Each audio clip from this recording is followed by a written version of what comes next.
Como es sabido, la pandemia provocó una crisis en todos los ámbitos y el ámbito de educación no fue la excepción. Así que esto provocó que se tuviera que reorganizar la educación y la forma de enseñar, la forma de aprender. Fue un cambio repentino que nadie de nosotros lo esperó y bueno, tuvimos que adaptarnos a esta nueva modalidad. Y qué mejor que escucharlo a ustedes, los jóvenes que vivencian y vivenciaron todos estos cambios. Así que les pido que nos cuenten qué piensan sobre cómo se desarrolló la educación en el tiempo de esta pandemia y cómo se está desarrollando, cómo creen que debe ser el regreso a la presencialidad, cómo fue la respuesta ante este cambio de modalidad emocional provocó sobre la comunidad educativa y también respecto a integral que también forma parte del debate, qué significa educativo y qué creen que esta materia puede solucionar y por qué. Así que sin más nada que decir, los dejo a ustedes. No sé si alguien quiere comenzar. Les cedo la palabra. Bienvenida, Juli. Buenos días. Te comento rápido lo que comento a los chicos. Les di la bienvenida a recibirlos, que están en el inicio de la plataforma y cómo va a ser la dinámica. Primero cada uno expone su postura sobre el tema y luego comienza el periodo de preguntas y repreguntas. Que un compañero habla, mantengan el micrófono silenciado para que no haya interferencias. Luego les comenté más o menos lo que me están contando, que es cómo se desarrolló la educación durante la pandemia, cómo fue la respuesta de los docentes ante este cambio de modalidad, cómo creen que tiene que ser el regreso a la presencialidad, qué impacto psicológico y socioemocional se produjo en toda la comunidad educativa y también respecto a ESI, que forma parte del debate, qué significado adquiere la continuidad educativa en esta materia durante la pandemia y qué creen que esta materia puede solucionar y por qué. ¿Quién quiere comenzar? ¿Alguien está dispuesto? Bueno, ahí puso Juan Cruz que él comienza, así que cuando quiera Juan Cruz te escuchamos. Primero que nada, hola a todos, ¿no? Importante por ahí hablar entre nosotros de lo que fue la educación en esta pandemia y que fuimos los principales protagonistas de esta historia. Por ahí, si tuviéramos que hablar de otro tema que sitúa su contexto en el exterior o que nosotros lo visualizamos de afuera, estudiamos la teoría y pudimos hacer una comprensión de lo que pasó o analizarlo desde nuestra opinión, podría ser un caso distinto, pero cuando hablamos de la educación en pandemia no hay más que los jóvenes para explicar verdaderamente de qué se trató esto y cómo lo vivimos y cómo salimos adelante. Creo que si tuviera que hacer un pequeño recorrido de lo que fue la educación en este año, en esta pandemia y en esta situación completamente distinta a la que estábamos acostumbrados a vivir, me situaría a principio de año, en el momento en el que nos pidieron que por 2 semanas nos quedáramos en nuestras casas, que era algo que iba a pasar, algo que iba a ser momentáneo y fue completamente distinto a lo que nosotros imaginábamos. Obviamente al principio creo que la mayoría de nosotros estaba feliz por tener un par de días extra de vacaciones y luego se fue alargando todo. El momento en el que se decidió que había que empezar a dar clases, que no tenía que ser un tiempo de vacaciones y todavía no se habían consolidado lo que eran los classrooms online o también algunas páginas para hacer videollamadas, cada profesor lo hacía de una forma distinta. Creo que hubo mucha desorganización en ese momento y desde mi parte o desde mi punto de vista, por lo menos los primeros meses se perdieron. Pues si tenemos que analizar el impacto que tuvo la educación en cada persona, en cada escuela, tendríamos que hacer un análisis muy amplio y sería muy difícil eh, evaluarlo nosotros que no tenemos acceso a esos datos que son específicos y muy importantes. Pero creo que hay alguien que sí los tiene, que es la Dirección General de Escuelas, y si los análisis se realizaron de una buena manera, va a poder ver el desarrollo de cada chico.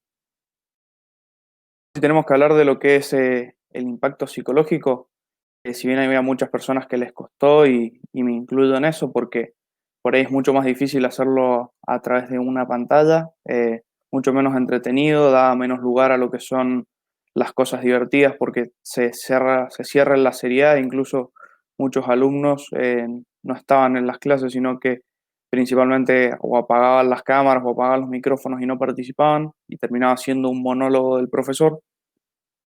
Creo que también tuvo una consecuencia en ese estilo, ¿no? Y es que no sabemos cuántos alumnos le llegó la información en el aprendizaje. Entonces, desde mi punto de vista, me planteo una pregunta muy importante. ¿Fue la forma correcta de proceder en esta pandemia, esta forma de educación? ¿Fue esta la forma en la que, o fue la forma óptima para que los alumnos realizaran los aprendizajes que eran necesarios para cursar en su año? ¿Están aptos los alumnos para avanzar en su ciclo lectivo, incluso unos para ingresar en universidades, otros para terminarlas? La verdad es que es algo que me genera duda todos los días y que no me da una certeza, incluso viendo el análisis de algunos profesores o viendo cómo los situaban con distintos colores, a ver quiénes tenían los aprendizajes óptimos, la certeza de que estemos listos para avanzar en el ciclo lectivo ni que hayamos tenido los aprendizajes necesarios este año. Ahora, nada más, muchas gracias. Muchas gracias, Juan Cruz. Estuvo muy interesante lo que dijiste. Bueno, ¿quién quiere seguir? ¿Hay algún interesado? Pueden acá pedirla verbalmente si no tienen acceso al chat. Ahí Débora puso que ella quiere seguir. Así que te cedo la palabra y te escuchamos. Bueno, personalmente coincido totalmente con lo que decía Juan Cruz y bueno, creo que todos los que están acá o los que conozco, sé que están en la secundaria y me gustaría contarles mi experiencia como alumna universitaria en primer año. Eh, Personalmente, siguiendo el mismo hilo de Juan Cruz y explicando ese breve recorrido que tuvimos, a nosotros nos pasó que directamente no alcanzamos a conocer la universidad, empezamos con clases virtuales. Y lo primero que me impactó fue que muchos chicos directamente que los conocía de algún otro lado o que ellos mismos habían tenido esa confianza en un chat que habíamos generado, decían que directamente no iban a empezar las clases porque no les parecía empezar la universidad de manera virtual. Y empezamos a los 28 chicos en primer año, que eso es un número muy bajo, que incluso nos los decían los profesores comparados con otros años que empezaban 50. Después tuvimos problemas, primero empezamos utilizando algunas plataformas que no funcionaron, por ejemplo Zoom. Habían profesores muy grandes, un profesor tenía casi 80 años y no sabía cómo utilizar las plataformas. Habían profesores que directamente se negaban a utilizar lo que serían las clases virtuales y como alumnos de primer año universitario muchas veces necesitamos ese acercamiento con el profesor, que nos expliquen cómo se manejan, cómo leer un material, porque no es lo mismo leer el material en la secundaria que leerlo en la universidad, cuando directamente te subían a la plataforma de la universidad un libro de 800 páginas y te decían que siguieras un programa y que te lo iban a tomar eso dentro de 2 meses en un parcial o incluso menos tiempo. También tuvimos problemas con algunos profesores porque no nos dieron clase ni nos subieron nada durante todo el semestre y 2 días antes de rendir un parcial nos dijeron que nos tenían que tomar sí o sí, nos subieron las cosas, se tuvieron que cambiar las fechas. Eso fue algo que noté yo. También vivo con mi sobrinito, eh, que tiene 6 años y que a él le pasó algo parecido, porque tuvo que empezar las clases, es decir, su primer año de la primaria, y muchas veces era muy difícil tener a un nene de 6 años sentado frente a la computadora 40 minutos, incluso a veces se iba 1 hora y media. Eso fue algo que fue como lo más difícil, lo de las clases virtuales. Igual tampoco juzgo a los profesores porque entiendo que un profesor, sobre todo en la carrera que estoy cursando yo, que es abogacía, la mayoría de los profesores tienen de 50, 60 años para adelante y para ellos no es tan fácil como para nosotros agarrar una plataforma, por ejemplo Meet, prenderla y empezar a dar clases. Habían algunos que no sabían directamente prender una computadora, tenían problemas para compartir pantalla. Otra cosa que sucedió fue que si bien en la secundaria fue difícil, sobre todo lo que más se escuchaba en la televisión y lo que hacían más hincapié eran los chicos que están en quinto año, ya que es un quiebre entre lo que sería la educación común, que es la que se tiene que realizar primaria y secundaria, y la universidad, que es algo ya más optativo.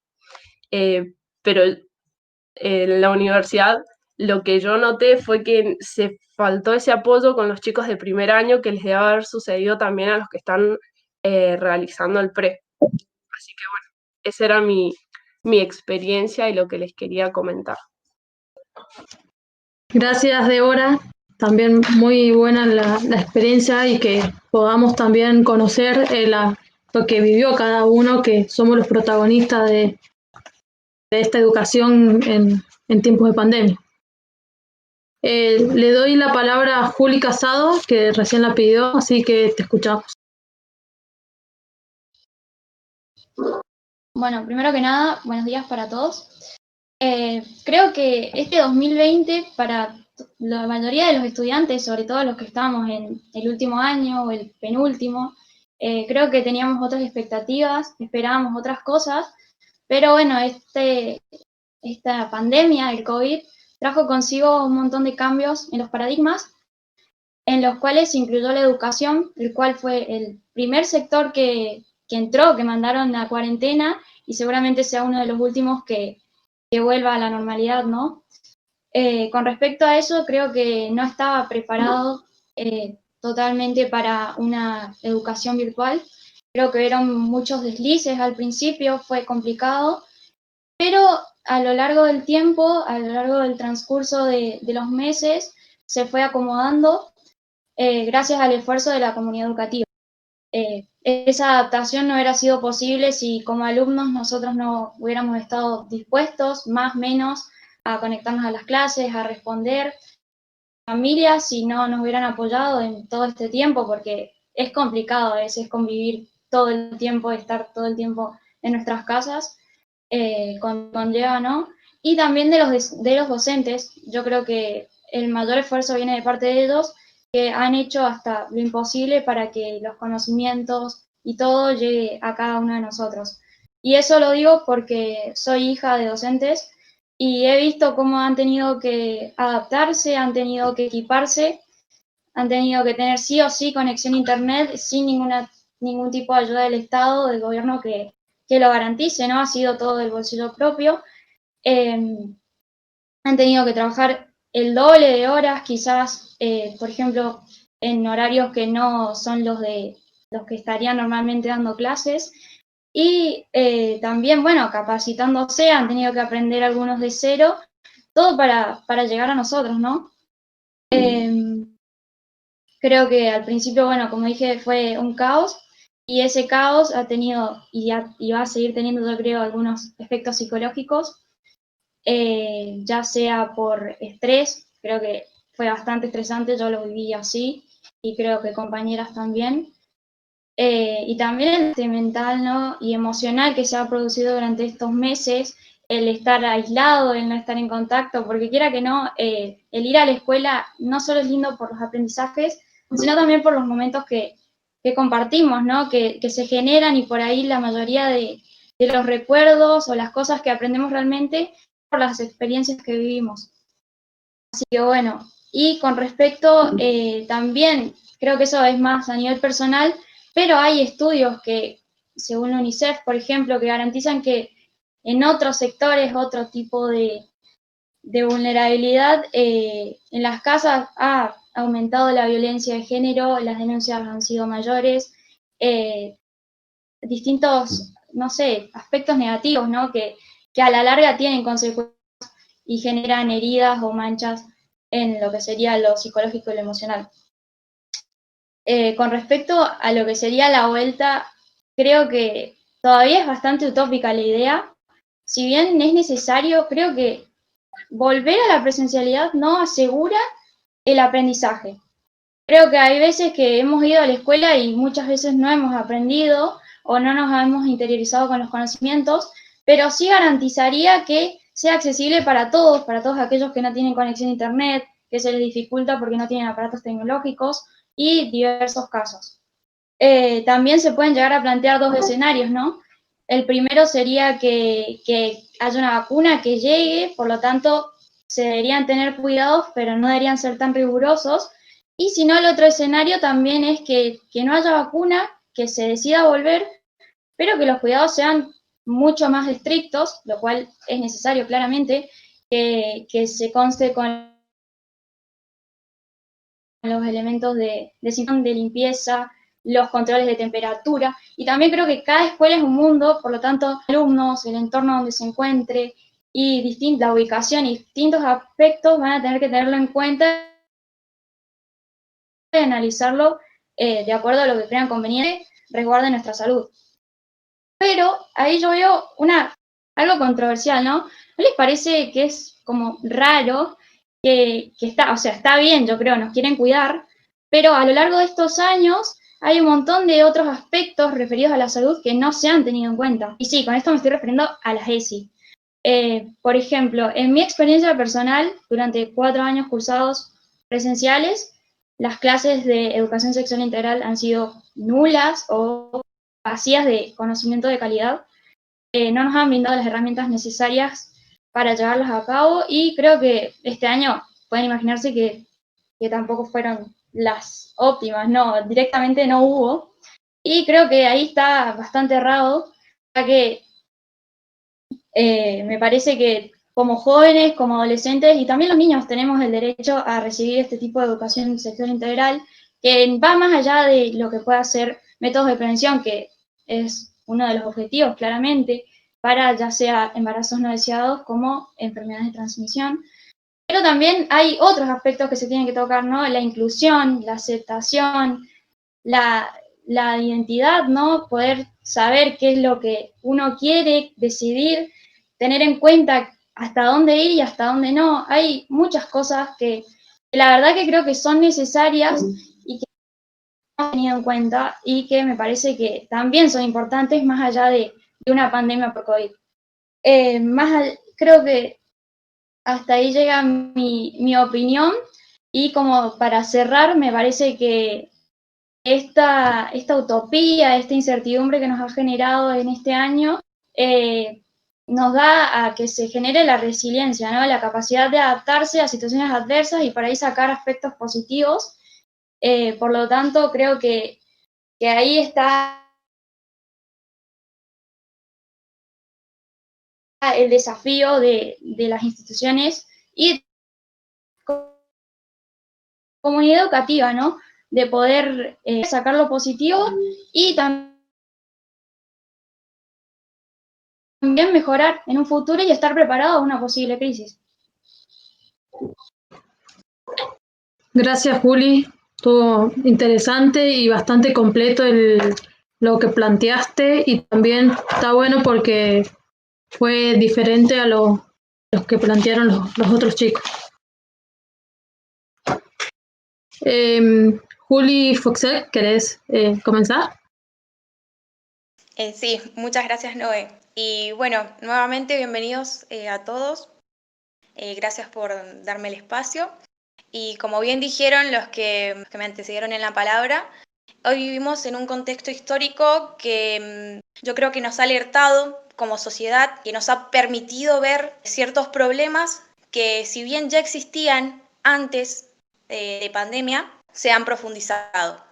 Creo que nos ha llevado a que todos esos esfuerzos que hemos realizado, tanto docentes como estudiantes, no voy a decir que no hayan sido productivos, pero en gran mayoría han marcado una desigualdad, una inequidad de accesos, de oportunidades para grupos vulnerables que no lo hemos visto, son como las víctimas silenciosas que ha generado esta pandemia y que creo que es importante poderlas traer a debate.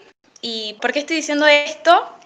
Porque según datos estadísticos, sabemos que 8 millones de niños, niñas y adolescentes hoy en el país son pobres. Bien. Donde la falta de conectividad hoy está afectando a más de la mitad de un país.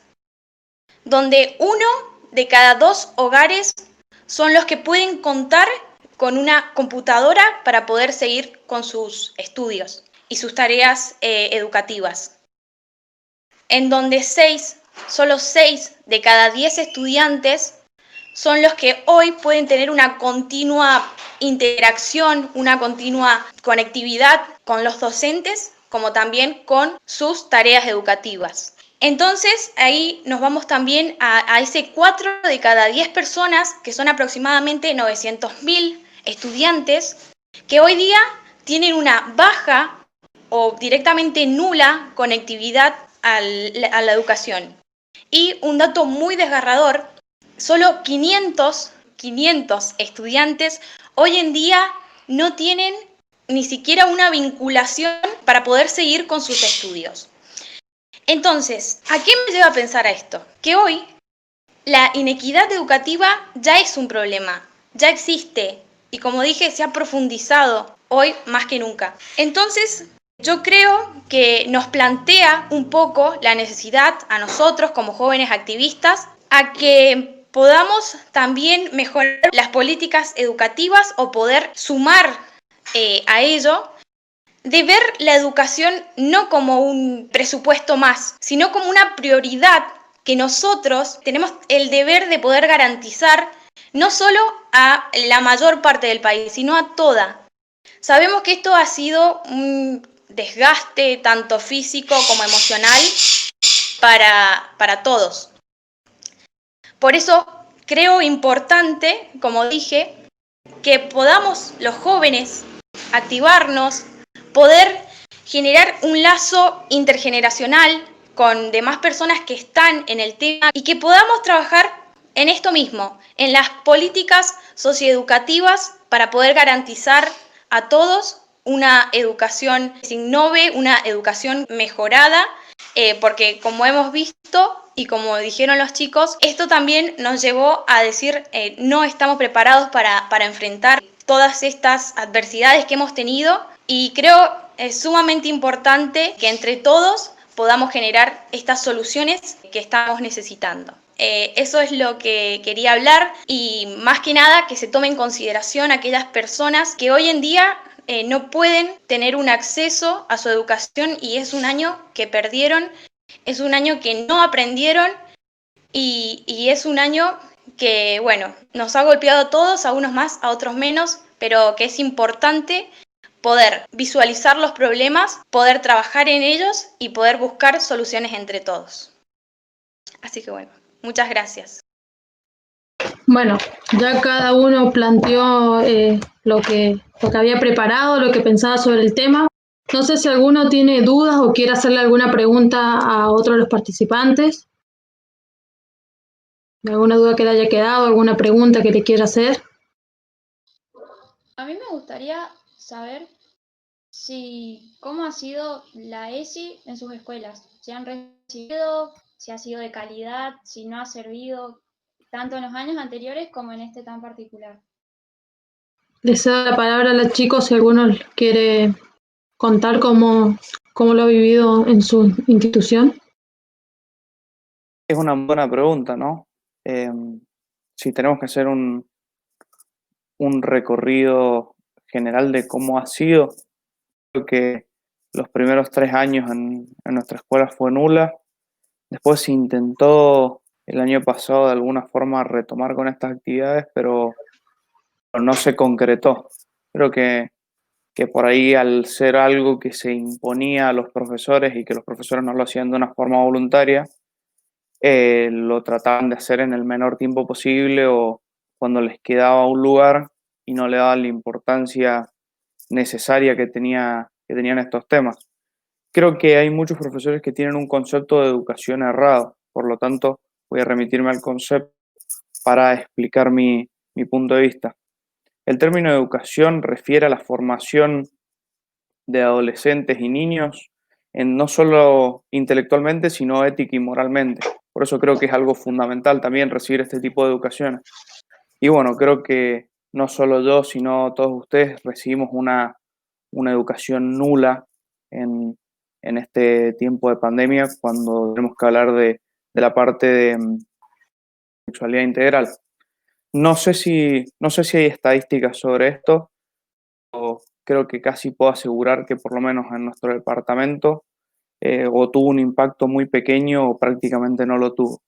Es algo lamentable porque verdaderamente creo que son los conocimientos más importantes que tienen que adquirir las personas. No solamente es importante que los chicos aprendan las cosas básicas, los aportes que puede brindar cada materia, sino que también estén instruidos, porque la educación es una formación de personas. Creo que en eso estamos todos de acuerdo.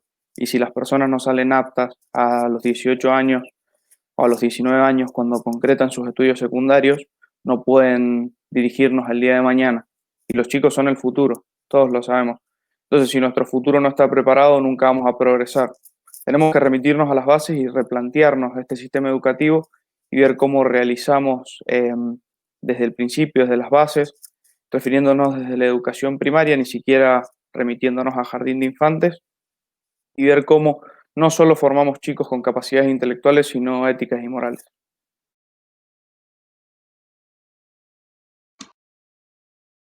Gracias, Juan Cruz. Muy bueno lo que nos contaste sobre cómo se desarrolló ese en tu institución.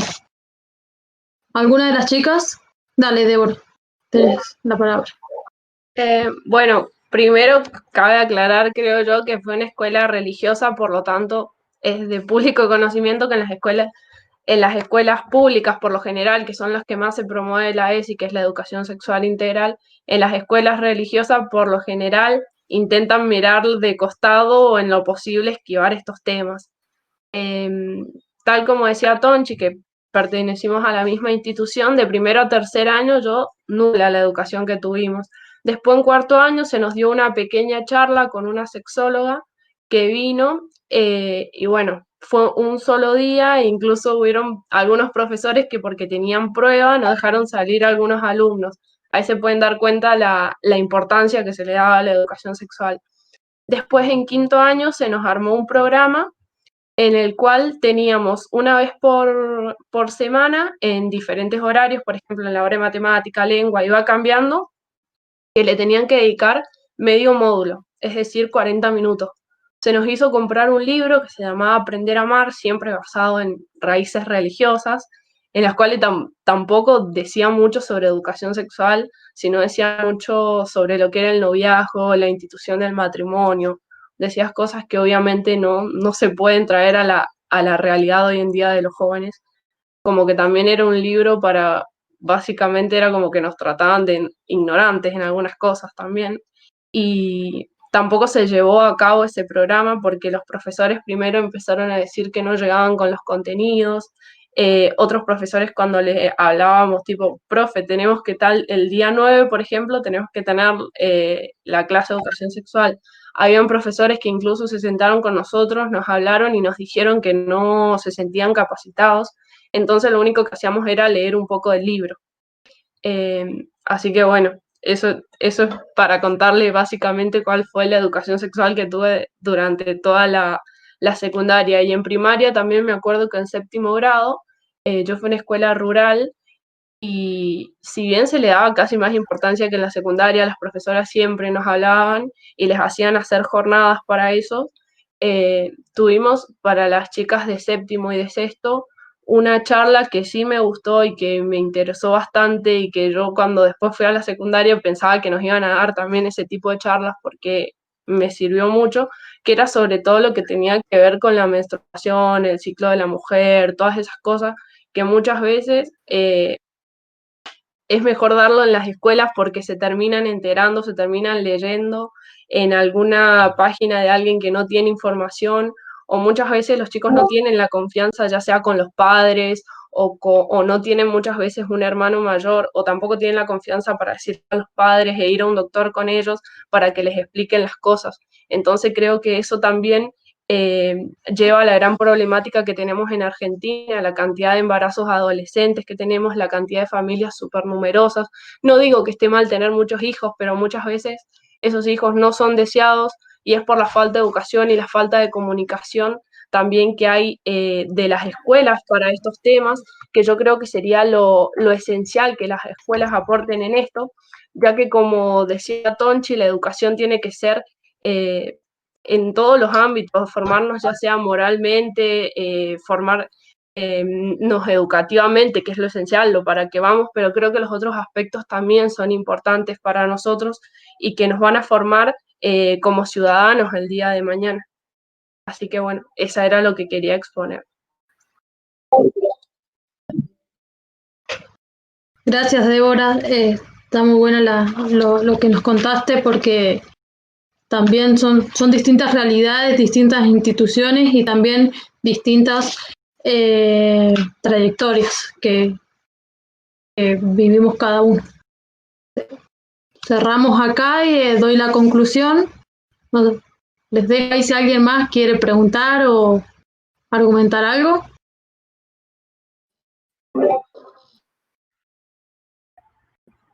Bueno, yo creo que todos aportaron un poco a este debate y fue muy constructivo y muy fructífero porque conocimos un poco de distintas formas de mirar cómo se desarrolló la educación en estos tiempos.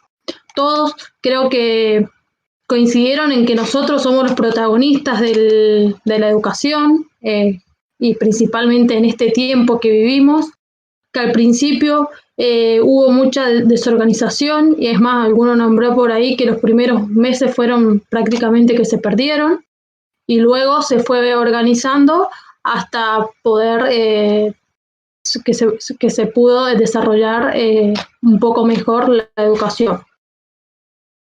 Esta modalidad es un poco menos seria por el tema del que no todos muchos se conectaban a las clases, la seriedad de la cámara y todo lo que conlleva esta educación virtual. También comentaron que en lo que es la educación terciaria arrancaron con muy poca matrícula, que por ahí es una pena, o sea, que en esa etapa no puedan todos tener las mismas oportunidades.